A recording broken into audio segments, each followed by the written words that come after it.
Assalamualaikum warahmatullahi wabarakatuh. Bismillahirrahmanirrahim. Alhamdulillahirabbil alamin.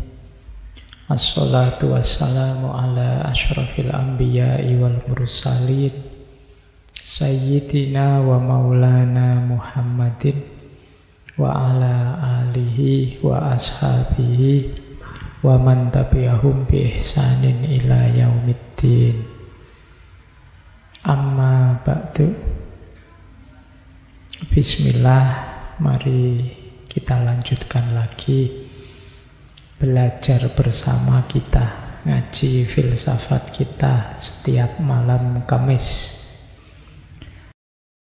saja. Yuk kita masuk ke teorinya tentang authentic happiness, kebahagiaan yang otentik, meskipun nanti dikembangkan lagi. Ini kita sebut saja qaul qadimnya. Jadi pandangan beliau yang awal tentang apa itu kebahagiaan. Meskipun kalau kita tidak masuk ke pandangannya yang kedua, sebenarnya teori ini saja sudah luar biasa. Nah, kata Seligman, kebahagiaan itu kan sederhananya life satisfaction. Bahagia itu kepuasan kita terhadap hidup kita.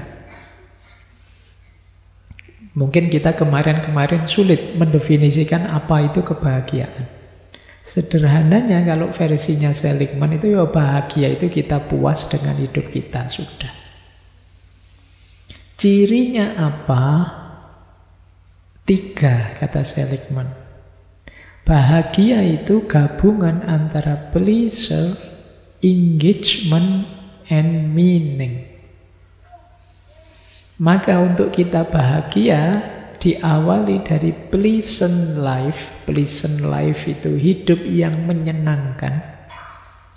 Kemudian the good life. The good life itu hidup yang baik. Hidup yang baik lebih menyenangkan lagi.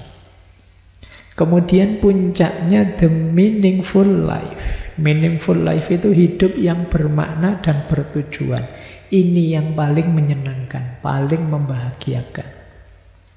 Jadi ini semacam ranking, tapi harus kita alami semua. Menyenangkan, baik, dan bermakna. Meaningful. Nanti kita bahas satu-satu.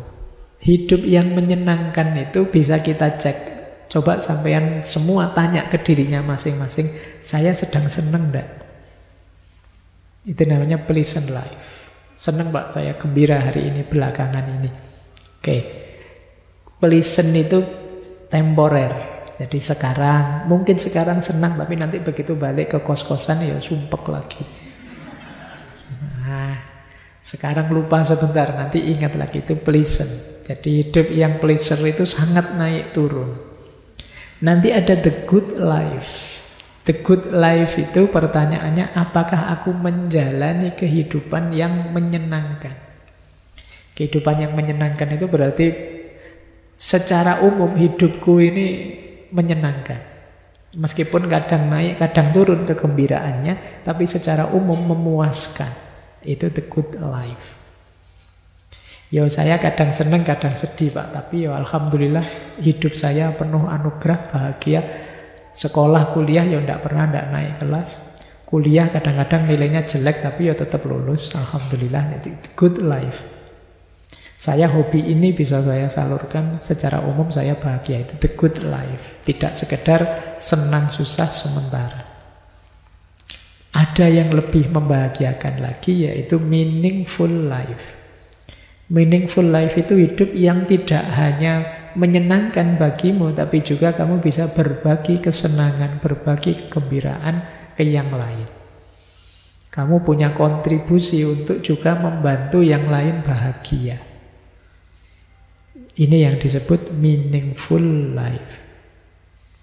Tidak egois, bahagia untuk dirimu sendiri seperti the good life, tapi juga bahagia yang bisa kamu bagi ke sesama, ke sekitarmu. Ini durasinya lebih panjang. Yuk kita pelajari satu-satu. Nah, pleasure life atau pleasant life itu kuncinya adalah emosi yang positif. Hidupmu termasuk menyenangkan kalau ada emosi-emosi itu hadir. Nanti oleh Seligman, emosi itu dibagi 3. Menghadapi masa lalu, menghadapi masa depan, menghadapi masa kini. Menghadapi masa lalu harusnya yang terasa oleh kita puas, lega, bangga, dan tenang. Nah, itu berarti emosimu positif, hidupmu berarti menyenangkan. Yang sudah terjadi memuaskanmu, membanggakanmu, dan kamu tidak gelisah dengan masa lalu, tenang. Nah, itu berarti hidupmu senang. Ya, durasinya bisa panjang, bisa pendek. Misalnya apalah yang pendek ya, kesenangan jangka pendek, ketenangan tadi. Misalnya kamu tadi di kamar kosmu meninggalkan komputer dalam keadaan nyala. Kamu tinggal ke sini, terus kamu, waduh, saya tadi kelihatannya buka-buka apa belum tak tutup. Nah, ini kalau temanku tiba-tiba masuk kamar, bahaya ini. Masuk kamar ndak ya dia, kamu ndak tenang. Ketika ndak tenang, berarti kamu ndak senang, ndak pleasant hidupmu. Karena yang tadi masa lalumu 2 jam yang lalu itu ternyata kamu melakukan mungkin kesalahan. Ya apalagi masa lalu yang sangat jauh.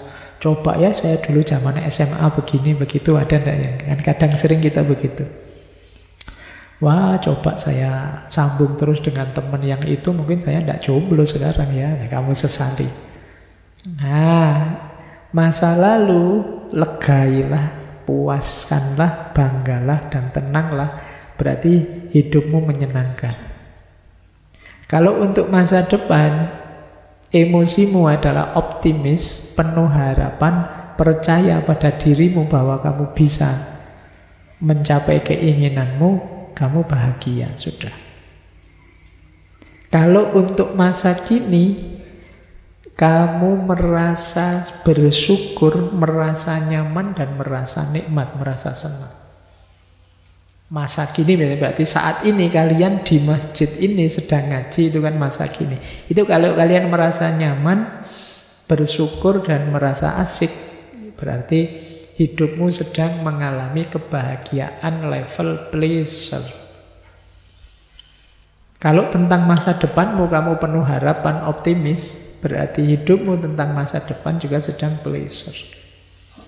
Tentang masa lalumu puas, bangga, tenang, kamu juga sedang pleasure. Kuncinya ada pada emosinya. Itulah pleasure. Tapi kata Seligman, hati-hati. Pleasant atau pleasure ini yang tadi sifatnya naik turun, on off, dan mungkin kalau pakai bahasa tasawuf tidak hakiki. Kalau hanya mengejar rasa senang saja kurang memuaskan hidup itu. Banyak kesenangan-kesenangan yang membuat efek negatif ke belakangnya nanti. Nah, ada uraian begini. Kata dia, if we just wanted positive emotion, our species would have died out a long time ago. Kalau hanya ingin senang, mungkin spesies manusia itu sudah punah sejak dulu. Kalau ingin hanya rasa senang, itu mungkin banyak misalnya orang tua setelah melahirkan anaknya, anaknya dibuang saja merepotkan. Nah, itu kan karena ingin senang, ngapain repot-repot.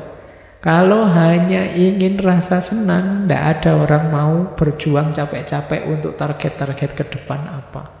Tidak ada orang mau puasa, tidak ada orang mau tirakat, tidak ada orang mau bersusah payah untuk meraih ini itu. Karena itu semua pahit.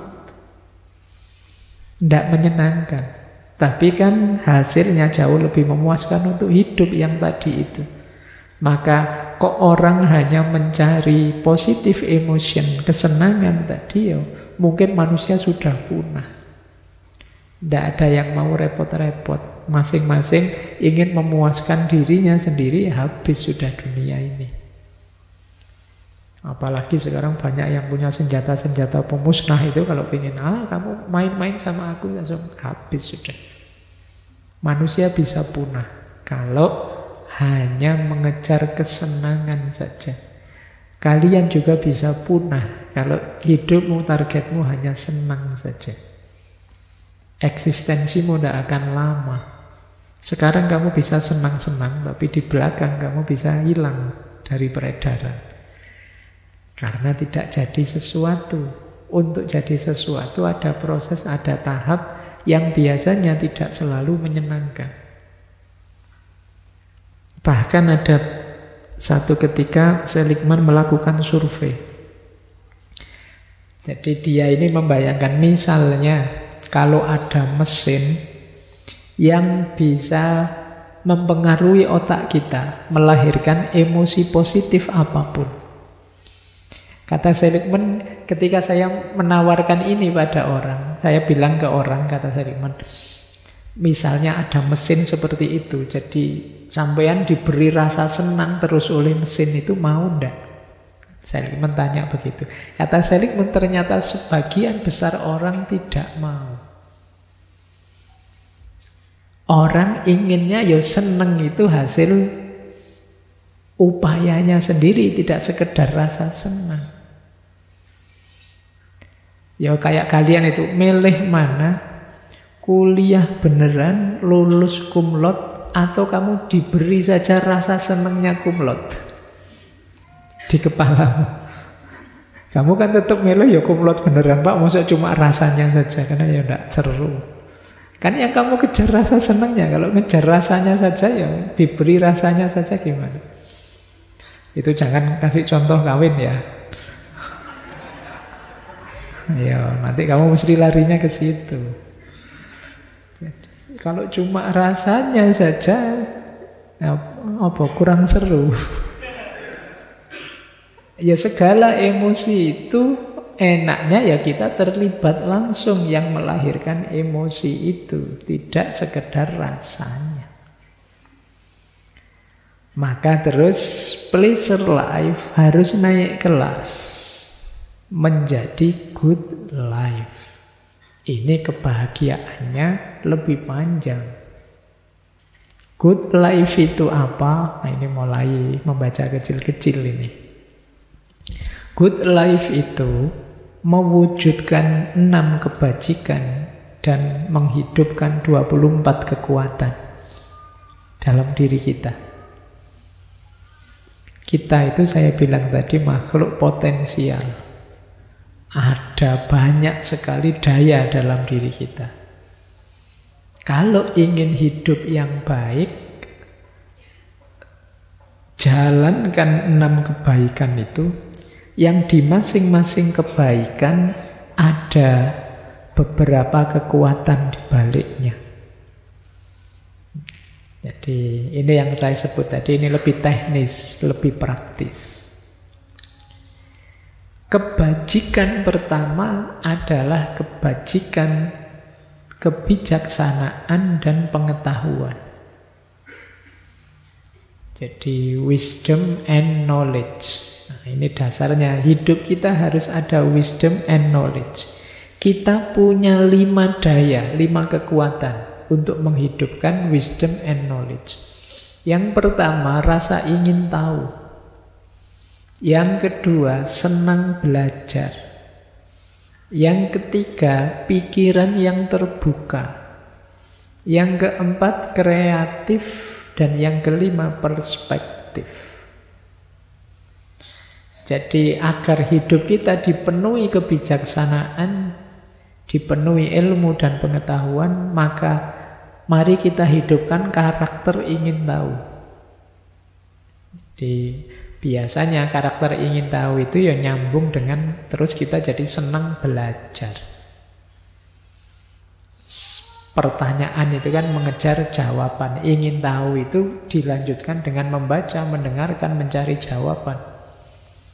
Ini ada dalam diri kita, dorongan itu. Maka ayo kita hidupkan kekuatan itu dalam diri kita. Untuk bisa bijaksana dan berilmu. Kemudian juga berpikiran terbuka, jangan sempit. Siap menerima info baru, wawasan baru, pertimbangan-pertimbangan hidup yang baru. Kemudian juga kreatif. Jadi tidak hanya berpikir kritis, tapi juga berpikir kreatif. Berpikir kreatif ini sangat disarankan oleh Seligman. Manusia itu bisa memupuk kebahagiaan kalau dia punya banyak karya. Tidak sekedar kritis. Kata Seligman, banyak orang sibuk dengan berpikir kritis, mencari kelemahan, mencari kekurangan. Padahal lebih menarik berpikir kreatif. Membangun yang baru, menciptakan yang baru, yang alternatif. Dan yang kelima, perspektif. Kemampuan memahami dan membaca serta menerima sudut pandang yang berbeda. Ini perspektif. Banyak orang pinter tapi tidak bijaksana karena tidak mampu menghidupkan perspektif. Menganggap satu-satunya kebenaran ya perspektifnya sendiri. Nah, kalian yang akademisi, kalau ingin the good life, hidupkan kebijaksanaan dan pengetahuan. Dengan kekuatan rasa ingin tahu, senang belajar, pikiran terbuka, kreatif, dan perspektif. Yang kedua, ada kebajikan, keberanian, courage, syaja'ah. Jadi bukan orang yang pengecut, juga bukan orang yang sembrono, tapi berani.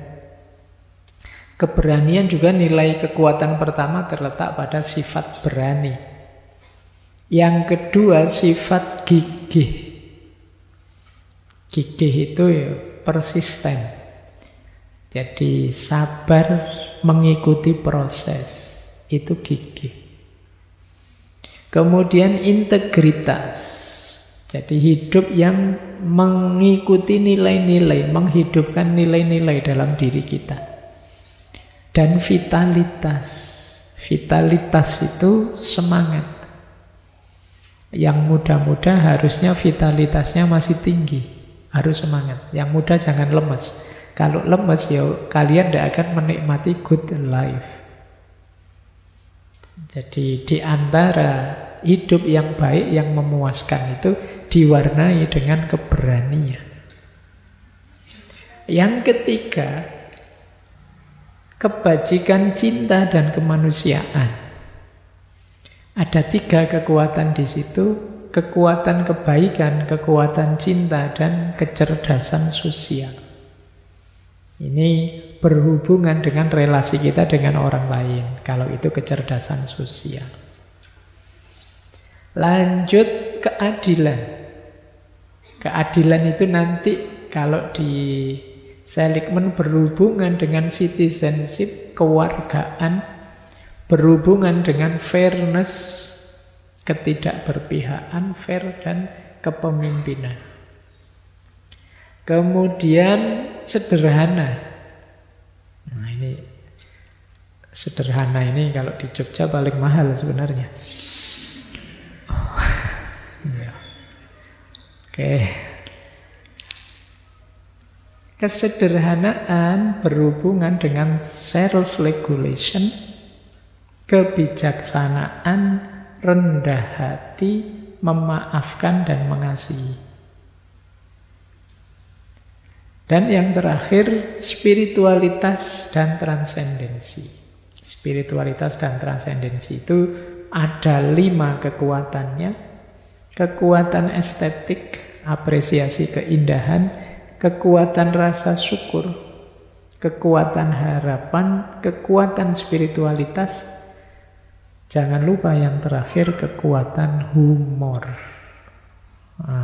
Harus dihidupkan. Jangan kenceng terus, ya sedikit-sedikit ada humornya. Biar sarafmu agak kendo sedikit. Tapi ya jangan kopian humor nanti kendo semua. Jadi ya setelah serius-serius ada humornya. Nah ini hidup yang menggembirakan. Nah, kalian punya 24 kekuatan itu. Anugerahnya Allah dalam diri kalian. Hidupkan itu. Maka akan melahirkan 6 kebajikan dalam keseharian kita. Kalau kita bisa melakukannya, itulah nanti namanya the good life. Kehidupan yang baik, yang membahagiakan level 2. Nah, saya lanjutkan. Ini meskipun begitu, Seligman melanjutkan. Satu ketika dia melakukan survei, penelitian eksperimen juga pada anak-anak muda. Setelah The Good Life, dia melakukan eksperimen. Jadi sekelompok anak muda diminta melakukan 2 hal. Yang pertama diminta melakukan apapun yang menurut mereka menyenangkan. Sesaat. Nonton film, makan es krim, nongkrong di angkringan, sopo yang kamu senang lakukan itu. Terus yang kedua mereka diminta untuk melakukan hal-hal demi kemanfaatan sesama, hal-hal sosial. Suruh bantu ini, bantu itu, dan lain sebagainya. Nah, setelah melakukan 2 hal ini, anak-anak muda ini diwawancara oleh Seligman. Mana yang lebih mengesankan, lebih mendatangkan kebahagiaan dan kepuasan? Nah, itu terus sebagian besar menjawab yang membahagiakan dan memuaskan yang ketika melakukan aktivitas sosial. Jadi saya tidak tahu kalau yang diwawancara anak-anak masjid sini ya. Mungkin jawabannya ya sama. Apalagi kalau tadi nonton film, makan es krim yang bayar sendiri, ya tetap lebih membahagiakan bakti sosial. Ya, kalau ditraktir mungkin kamu milih traktiran mesti. Nah, kata Seligman, berbuat baik pada yang lain lebih membahagiakan, maka ayo memuncakkan kebahagiaan dalam meaningful life. Kalau tadi sekedar the good life, kalau ini meaningful life. Meaningful life itu kita bahagia dengan cara membahagiakan orang lain. Kita perluas jangkauan kebahagiaan itu tidak hanya untuk diri kita, tapi juga untuk orang-orang di sekeliling kita. Itulah meaningful life. Ya kalau mungkin makna sederhananya hidup yang berarti. Tidak sekedar hidup yang menyenangkan. Disinilah nanti kita menemukan makna hidup yang sejati. Bahwa kehadiranku ternyata ada gunanya.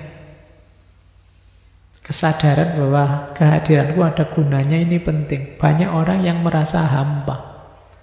Merasa apa sih gunanya aku di dunia ini? Begitu melakukan kebaikan, kehampaan itu terjawab. Ternyata aku sedikit-sedikit ada gunanya. Nah, itu meaningful life namanya. Kamu cari sendiri momen yang menyadarkanmu bahwa hidupku ini bermakna. Meskipun sekedar membahagiakan temanmu, membahagiakan orang tuamu, membahagiakan siapapun. Jangan sampai tadi kamu merasa hidupmu kosong, tidak berarti. Justru puncaknya kebahagiaan ada di sini. Di meaningful life ini. Kehidupan yang penuh makna. Jadi di buku Authentic Life, Martin Seligman memberi tawaran pada kita ada 3 jenis kebahagiaan, yaitu kesenangan, yang kedua kebaikan, dan yang ketiga makna. Kita mengejar kesenangan sajakah, atau hidup yang baik sajakah, atau hidup yang bermakna? Cuma seperti saya bilang tadi, lama-lama Seligman ini sadar saya salah. 3 konsep tadi kurang lengkap, kurang utuh. Disitulah nanti lahir bukunya yang judulnya Flourish.